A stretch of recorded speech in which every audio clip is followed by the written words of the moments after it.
It's always nice when you get sponsored by one of the games that was showcased at a Nintendo Direct, and Stormlancers have sponsored this episode, so we'll have a copy to give away. Just let us know your thoughts down in the comments. Yeah, this is like a roguelike run and gun almost, isn't it? And a very pleasant surprise, and we'll go through why in a moment. But thank you to the publishing team for sponsoring us, as Mark said. So what exactly is Stormlancers? Well, let's find out.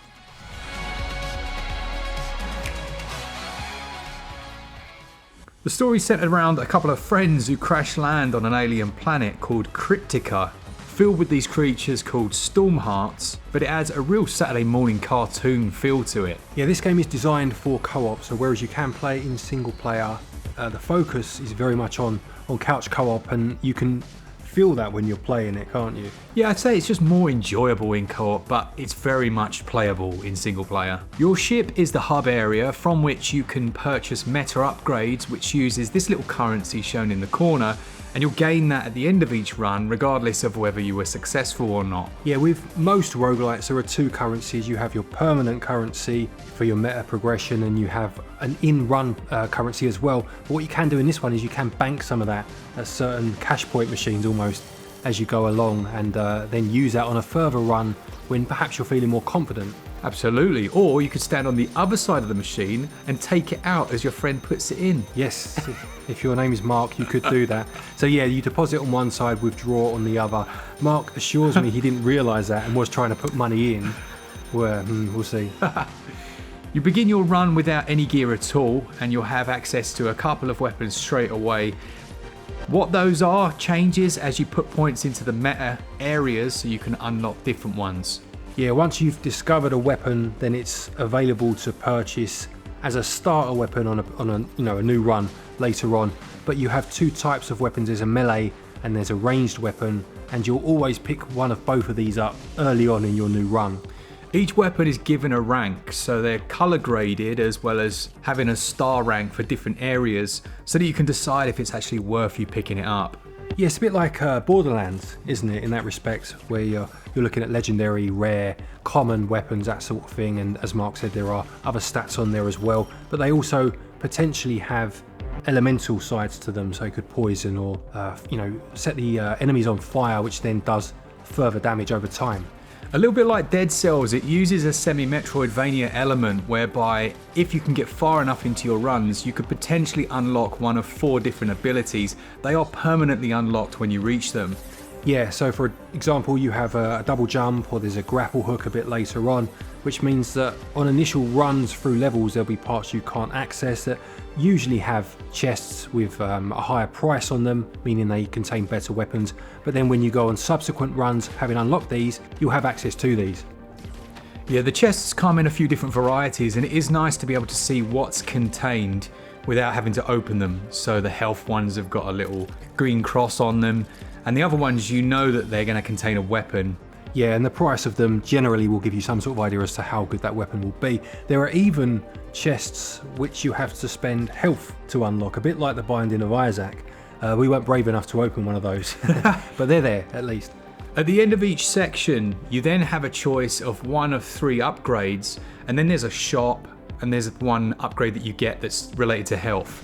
Yes, so each upgrade that you find will have a positive and a negative side to it. So it may well be that you can leech health from enemies when you defeat them, but any general health power-ups you find are less effective, for example. And you have, as Mark said, 3 different slots, each to pertain to a different type. So health, defense, and weaponry, I believe, something like that, wasn't it? And yeah, you can start to build yourself up as you go through. So a couple of things. The enemies, there is quite a good variety, and that does change obviously depending on what stage you're on. You can dash through enemies, which is always something I look for, because you can fully avoid damage if you're quick enough. Yeah, I think that was a dash the first power-up. Yeah. The very early game power-up, and yeah, as Mark said, that means you can dash through and avoid enemies and not take damage. And yeah, it just has a feel of a few different sort of games rolled into one. You always have your Souls type with a dash, and you mentioned Dead Cells, Borderlands with the weapons. It's a nice little hybrid of a few different games. There are a number of different bosses that you'll face. After having played Silksong for the last couple of weeks, they feel very manageable, I think, but there's still some challenge there. Yeah, there's definitely some challenge there while you work their moves set out, and they have 3 different stages, so obviously you'll chip away at their health and they'll enter a new phase and traditionally gain a new attack pattern to go with it, and these can catch you off guard for sure if you're not careful. But yeah, they're a good part of the game is taking down these bosses. It's a good challenge. The stages have a full map, so as you unlock them you can access the map, and it will also show you any chests that you've intentionally left behind, so things like health if you want to have a bit of insurance for later in an area. But there are also gated moments where you can open a gate and it enters a platforming section that could potentially be an easier route or not, as we discovered a couple of times. Yeah, I suppose it depends on your skill set. If you're better with platforming sections, you could take that route, whereas if you're confident fighting the enemies, you could take the other route. It just freshens things up a bit, and there were even, like there was one stage where you had to find batteries for a drill and you were drilling down further into the level as you went.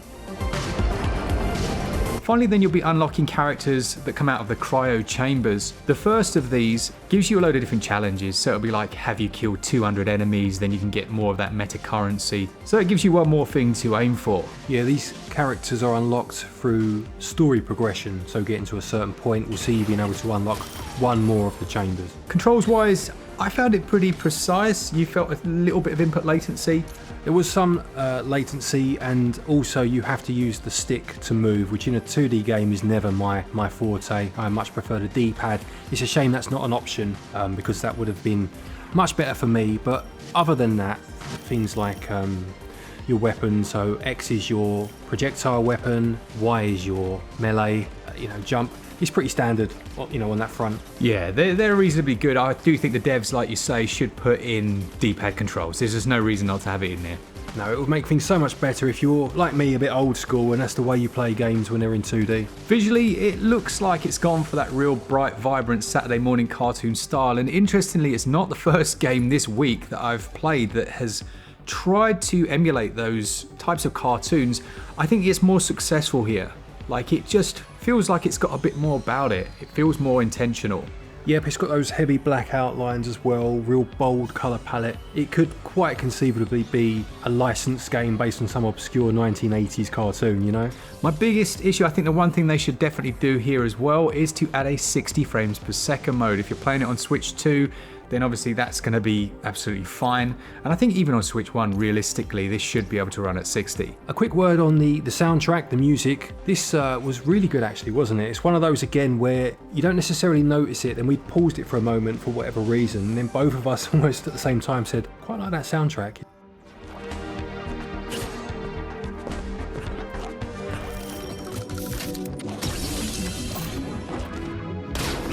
Just ticks along nicely in the background. It's very fitting for the action. Price-wise, you're looking at £16.99 or your regional equivalent. Seems like a reasonable price for what's being offered here, especially if you have someone to play with in couch co-op. So there we have it, that's Storm Lancers. Yeah, really good game. Again, one of those that we put on anticipating playing for, I don't know, 45 minutes or something. A couple of hours later, you're still playing. It's got that sort of feel to it.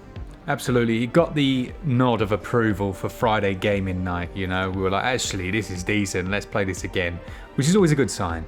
As we said, thank you to the publishing team for sponsoring this video, and don't forget, as Mark said, there is a code of this that you could win yourselves. Just let us know what you think of it down in the comment section below. Yeah, thank you to our Patreons and members, all of you that do enjoy our content, and we will catch you on the next one. We will. Take care, and until next time, happy gaming.